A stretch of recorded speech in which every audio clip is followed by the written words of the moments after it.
Legal team की इमरान खान साहब से अटक जेल में मुलाकात हुई। अभी हम वहीं से मुलाकात ख़त्म करके बाहर आ रहे हैं। शाम हो गई, आपने देखा। सबसे पहले तो उनको तमाम केसेस पर उनको अपडेट किया और उनको ब्रीफ किया कि क्या डेवलपमेंट्स हैं। उसमें मेन डेवलपमेंट्स आज के हवाले से ये, आज इमरान खान साहब का एक तो जज ज़ेबा वाला केस जो था वो फिक्स था, और उसमें वो इस बात पर बहुत हैरान भी हुए और परेशान भी हुए कि जब वो केस जज अमान मलिक साहब ने सुन लिया और उस पर उन्होंने बाकायदा फ़ैसला अनाउंस करना था और वो रिज़र्व था फॉर डिसीजन, तो फिर अचानक जज अमान मलिक चेंज हो गए और उनकी जगह एक नए जज साहब को नए सिरे से वो केस अपॉइंट हो जाता है, जो पहली दफ़ा आज उनके पास मुकदमा अचानक लग जाता है।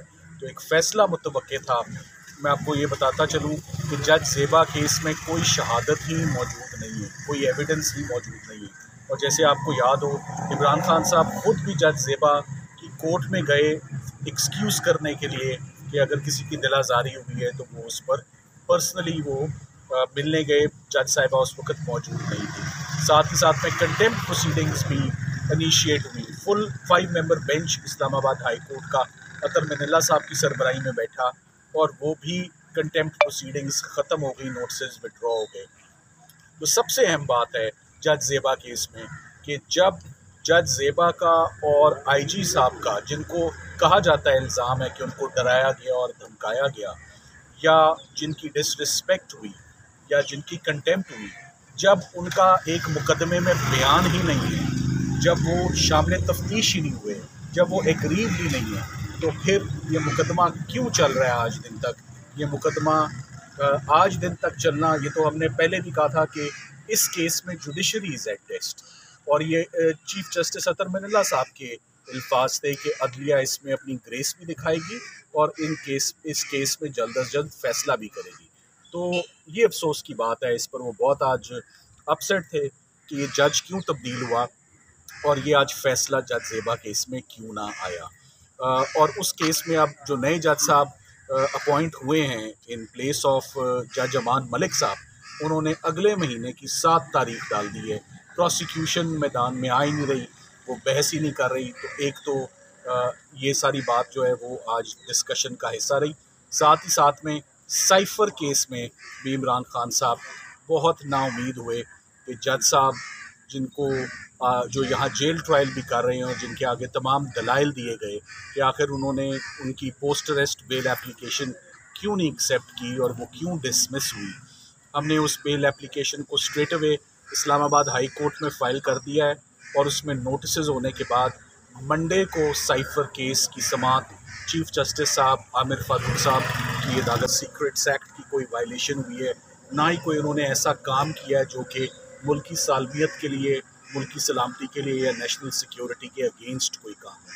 हम बहुत ऑप्टिमिस्टिक हैं और उम्मीद हैं कि ऑफिशियल सीक्रेट्स एक्ट के ना ये जुर्म लगते हैं, ना ये कानून लगता है, और बहुत सीजनड और बहुत हमारे senior foreign qualified foreign minister Shah Mahmood Qureshi साहब भी इसमें जो है वो इस वक्त ज़ेर हिरासत हैं। Former prime minister Imran Khan इसमें ज़ेर हिरासत हैं। तो मैं इस बात पे बहुत हैरान हूँ कि ये अभी तक केस जो है ये इसमें पोस्ट अरेस्ट बेल ग्रांट जो है वो नहीं हुई। साथ ही साथ जो तीसरी ब्रीफिंग आज जो उनको दी, वो आज 9 मुकदमात थे जो उनकी इमरान खान साहब की प्री अरेस्ट बेल्स उनकी तोशा खाना केस में गिरफ्तारी के बाद डिसमिस हो गई फॉर नॉन अपेरेंस, उनकी अदम दस्तयाबी की वजह से। उनको वो बताया गया कि आज डिविजनल बेंच ने तकरीबन 1.5 घंटा बड़े मुफस्सल सबमिशंस हमसे सुन लिए हैं और सरकार से भी सुन लिए हैं और फ़ैसला महफूज है, और उम्मीद की जाती है कि ये जो 9 केसेस हैं जो उनमें उनको सुने बगैर, उनके वकील को सुने बगैर, प्री अरेस्ट को सुने बगैर जो स्ट्रेट अवे उनकी अरेस्ट हुई है, ये कोई कानून इसकी इजाज़त नहीं देता। जब एक दफ़ा एक प्री अरेस्ट फाइल हो जाती है और वो एंटरटेन हो जाती है और नोटिसेस हो जाते हैं और मचलके जमा हो जाते हैं, तो फिर ज़मानतों का फ़ैसला मेरिट्स पर होना चाहिए। यही फेयर ट्रायल का तकाज़ा है, यही फेयर प्रोसीडिंग्स का तकाज़ा है, यही ड्यू प्रोसेस ऑफ लॉ का तकाज़ा है। हमारे आज यही मेन पॉइंट्स थे और इसमें अब कुछ फ़ैसले भी आए हुए हैं कि एक दफ़ा जब बेल आ जाए तो उसको मेरिट्स पर डिसाइड किया जाएगा और इन केसेस को आप पॉलिटिकल विक्टिमाइजेशन से आइसोलेट नहीं कर सकते। खान साहब के ऊपर 150 से ऊपर मुकदमात हैं। आज अदालत ने सबसे अहम नुक्ता जो नोट किया कि 9 के 9 केसेस जिसमें खान साहब की ज़मानतें खारिज हुई हैं, उसमें आज दिन तक उनकी गिरफ्तारी पुलिस ने डाली नहीं। तो जब ना गिरफ्तारी है उन केसेस में और ना प्री अरेस्ट बेल है, तो फिर खान साहब की लीगल रेमेडी इसमें क्या है? तो हम उम्मीद करते हैं कि डिविजनल बेंच इसमें कोई ऐसा फ़ैसला देगी जिससे उनके फंडामेंटल राइट्स जो हैं वो बहाल हों और अदालत को मौका मिले कि मेरिट्स के ऊपर इन तमाम बेल एप्लीकेशंस को सुने। सो केसेस के हवाले से ये 3 केसेस थे जिन पर तफसीली बात हुई। साथ ही साथ फिर उमैर मलिक साहब जो लीगल टीम को हमारे हेड कर रहे हैं, उनके साथ भी उनकी बात हुई, जो मैं चाहूँगा उमैर मलिक साहब आपको ब्रीफ करें इस पर। अस्सलाम वालेकुम।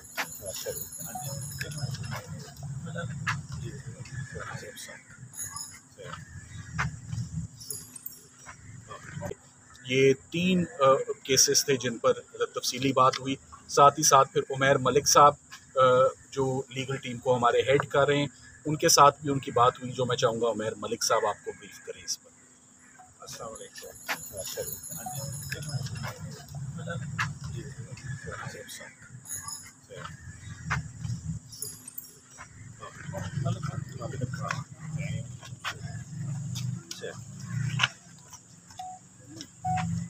जी सर। बिस्मिल्लाहिर्रहमानिर्रहीम। आज पहले तो मैं एक चीज़ कंसर्न शो करना चाहता हूँ। बुनियादी तौर पे ये जुमेरात का दिन मुख्तस है लॉयर क्लाइंट्स की मीटिंग के लिए। जब लॉयर क्लाइंट मीटिंग के लिए जाता है तो ज़ाहिरी बात है उस मुलाकात में आपने कुछ ना कुछ नोट्स लेने होते हैं। आज बड़ी अजीब व गरीब किस्म की मुलाकात थी कि ना आज अंदर पेपर ले जाने दिया गया, ना बॉल पॉइंट ले जाने दिया। तो बेसिकली एक किस्म की बड़ी ही स्ट्रिंजेंट किस्म की रिक्वायरमेंट लाई गई जो कि जेल मैनुअल भी नहीं सपोर्ट करता कि आखिर एक वकील ने अपने क्लाइंट से मिलना है, उसने कोई ना कोई उसकी इंस्ट्रक्शन देनी है। तो ये चीज़ें तो बहुत ज़रूरी होती हैं, मगर इस चीज़ को ख़ास तौर पे इंश्योर किया गया कि हम में से कोई भी पेन या पेपर अंदर ना लेके जाए। सेकेंडली, जो खान साहब से मिले, उन्होंने पहली बात जो की इस मीटिंग के स्टार्ट होने से ही पहले उन्होंने इबाद फ़ारूक के बेटे अम्मार की शहादत पे बहुत ही ज़्यादा गम और गुस्से और अफसोस का इजहार किया। उन्होंने ज़िले शाह के बाद बहुत बड़ी शहादत इसे करार दिया। उन्होंने कहा कि देखिए हम अपने पाकिस्तान को किस तरफ लेके जा रहे हैं कि हमारे यहाँ नन्हे बच्चे भी महफूज नहीं हैं। तो बार बार उनका यही रहा कि ये हमारे आला अदलिया सारों को इस चीज़ को देखना चाहिए कि पुलिस की हाई हैंडेडनेस की वजह से कितने घर तबाह हो गए। साथ ही साथ जब उनको शेख रशीद के अरेस्ट का बताया गया तो उन्होंने लाल हवेली के पे जो कार्रवाई की गई उसकी भी मजम्मत की। और जब खान साहब को साइफर केस के हवाले से ब्रीफिंग दी जा रही थी तो वहाँ इंटरसेप्ट की दूसरे इंकशाफात के बारे में भी बात हुई। तो उन्होंने दोबारा से अपना किया कि मेरे मौक़िफ़ की तो फिर से दोबारा से तायद हो गई कि साइफर लीक के बाद क्या हुआ कि आपकी गवर्नमेंट को IMF से लोन किस चीज़ के एवज़ मिला कि आप यूक्रेन को असला बेचेंगे अमेरिका के कहने पे, और अमेरिका उस चीज़ का गारंटर बना। तो आपने अपनी सालमियत का तो आप खुद सौदा कर रहे हैं। तो ये इल्ज़ाम आप मेरे पे लगा रहे हैं कि मैंने मुल्क को राज अफशा की है। क्या एब्सोल्युटली नॉट कहना मेरा एक जुर्म था? देखिए, अवाम की मैंडेट से आए थे, उन्होंने अवाम को जवाब देते, अपनी अवाम को कॉन्फिडेंस में लिया। तो अब जितनी ये चीज़ें हैं इसकी तहकीकात थ्रू जुडिशल इंक्वायरी होनी चाहिए। चाहे आपने इमरान खान पे FIR काट दी तो इस चीज़ को टेक इनटू अकाउंट करना है।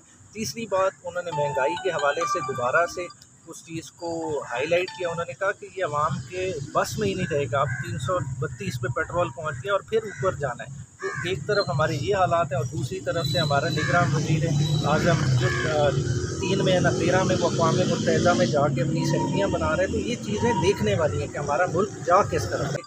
उस चीज़ को हाईलाइट किया। उन्होंने कहा कि ये अवाम के बस में ही नहीं रहेगा, अब 332 पे पेट्रोल पहुंच गया और फिर ऊपर जाना है। तो एक तरफ हमारे ये हालात हैं और दूसरी तरफ से हमारा निगरान वज़ीर आज़म जो 3 में ना 13 में वो अक़वाम मुत्तहिदा में जाके अपनी सेंटियाँ बना रहे हैं। तो ये चीज़ें देखने वाली हैं कि हमारा मुल्क जा किस तरफ है। तो इन चीज़ों पे ओवरऑल बात हुई।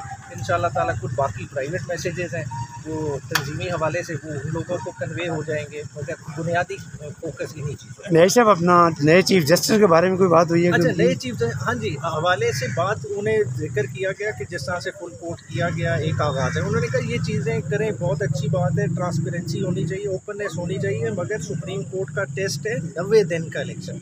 अगर 90 दिन में ये इलेक्शन नहीं करवा पाते, कॉन्स्टिट्यूशन को बहाल नहीं रख सकते, तो इदारा बहुत कमज़ोर हो जाएगा। तो उन्होंने कहा असल टेस्ट 90 दिन का इलेक्शन है, कि देखते हैं कि 90 दिन में इलेक्शन करवा पाते हैं कि नहीं।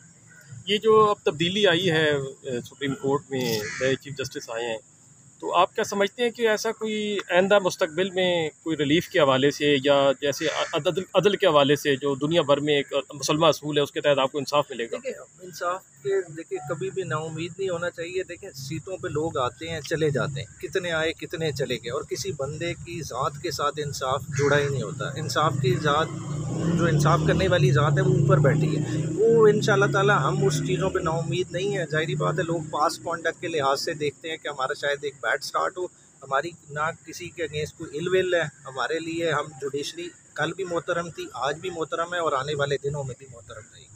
खान साहब की सेहत का क्या हाल है? सेहत बिल्कुल ही ठीक ठाक है। खान साहब बशाश हैं और अलर्ट हैं और बखूबी चीज़ों को देख रहे हैं, अपना मुताला उनका उसी तरह से जारी है। देसी मुर्ग मिल रहा है कि नहीं? देखिए ये तो अब कहानी है जिधर से जो बनती रहे। देखें जो असल चीज़ है क्या देखने वाली है कि ये कितना कीमती बंदा, एक पाकिस्तान की पहचान आपने इधर जेल में कैद करके रखा है और आप इस डर से उसको बाहर नहीं निकाल रहे कि लोग उसकी झलक ना देख लें। पाकिस्तान आप खुद उस दहाने पे ले गए हैं कि आपको अल्टीमेटली खान को लाना पड़ेगा इस सिस्टम को क्रेडिबिलिटी देने के लिए। और खान साहब ने क्लियरली कहा कि ये चाहे जिस वक्त भी इलेक्शन कराएंगे, इतना बड़ा सैलाब आने लगा है तहरीक इंसाफ का कि ये उसे रोक ही नहीं सकते। आपकी मुलाकात कितना टाइम रही? ये तकरीबन 30 मिनट है।